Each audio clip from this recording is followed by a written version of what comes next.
Maka Elifas orang Teeman menjawab, apakah orang yang mempunyai hikmat menjawab dengan pengetahuan kosong dan mengisi pikirannya dengan angin? Apakah ia menegur dengan percakapan yang tidak berguna dan dengan perkataan yang tidak berfaedah? Lagi pula engkau melenyapkan rasa takut dan mengurangi rasa hormat kepada Allah. Kesalahanmu lah yang mengajar mulutmu, dan bahasa orang yang licik yang kau pilih. Mulutmu sendirilah yang mempersalahkan engkau, bukan aku. Bibirmu sendiri menjadi saksi menentang engkau. Apakah engkau dilahirkan sebagai manusia yang pertama, atau dijadikan lebih dahulu daripada bukit-bukit? Apakah engkau turut mendengarkan di dalam musyawarah Allah dan meraih hikmat bagi dirimu? Apakah yang kau ketahui yang tidak kami ketahui? Apakah yang kau mengerti yang tidak terang bagi kami? Di antara kami juga ada orang yang beruban dan yang lanjut umurnya, yang lebih tua umurnya daripada ayahmu. Kurangkah artinya bagimu penghiburan Allah dan perkataan yang lemah lembut ditujukan kepadamu? Mengapa engkau dihanyutkan oleh perasaan hatimu, dan mengapa matamu menyala-nyala, sehingga engkau memalingkan hatimu menentang Allah, dan mulutmu mengeluarkan perkataan serupa itu? Masakan manusia bersih, masakan benar yang lahir dari perempuan.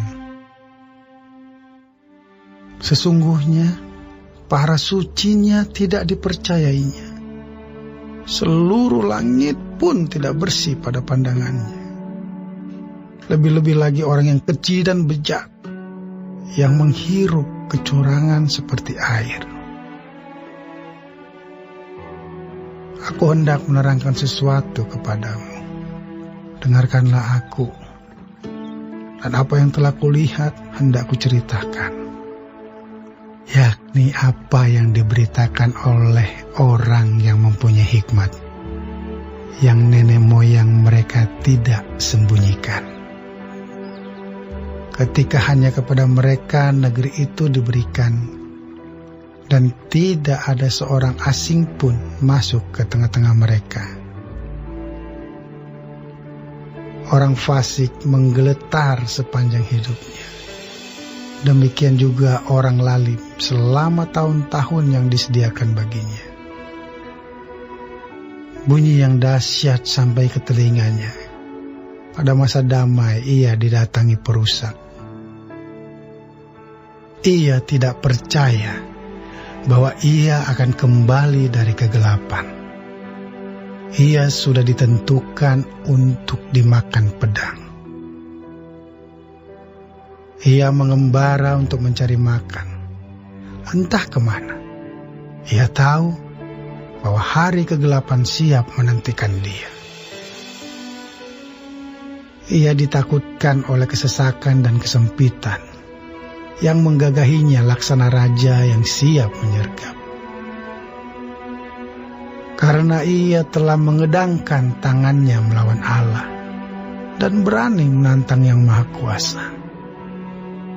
Dengan bertegang leher ia berlari-lari menghadapi dia, dengan perisainya yang berlapis tebal. Mukanya telah ditutupinya dengan lemak, dan lapisan lemak dikenakannya pada pinggangnya. Ia menetap di kota-kota yang telah hancur, di rumah-rumah yang tidak dapat didiami orang, yang ditentukan untuk tetap menjadi reruntuhan. Ia takkan menjadi kaya, dan hartanya tidak kekal. serta miliknya pun tidak bertambah-tambah di bumi.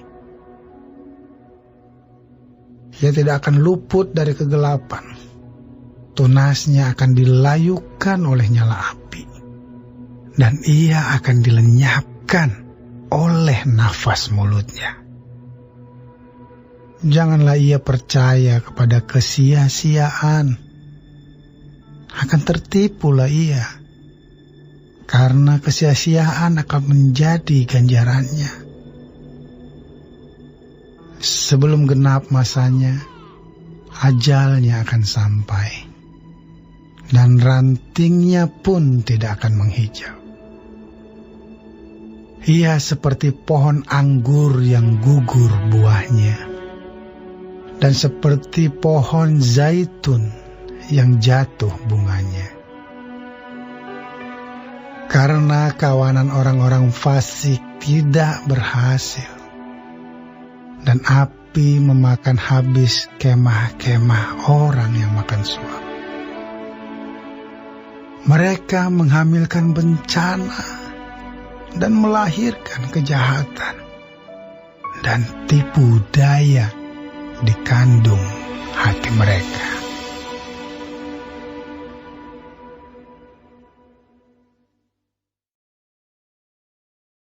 Shalom semua jemaat Tuhan, kembali kita di dalam pendalaman Alkitab Clear Sight.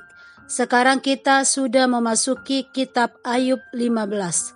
Tuhan Yesus memberkati.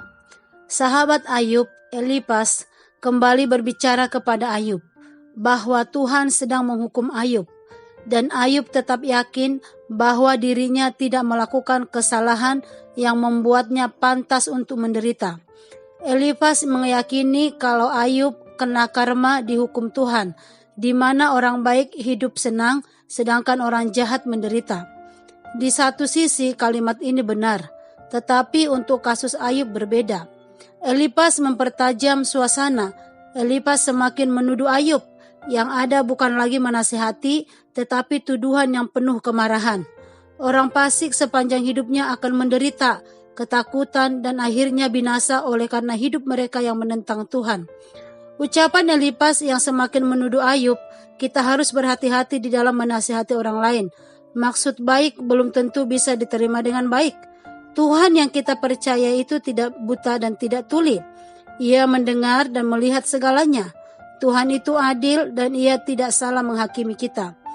Nasihat yang baik membawa kebangunan dan transformasi. Tuduhan hanya menjatuhkan dan menghancurkan. Kebenaran harus disampaikan dalam kasih.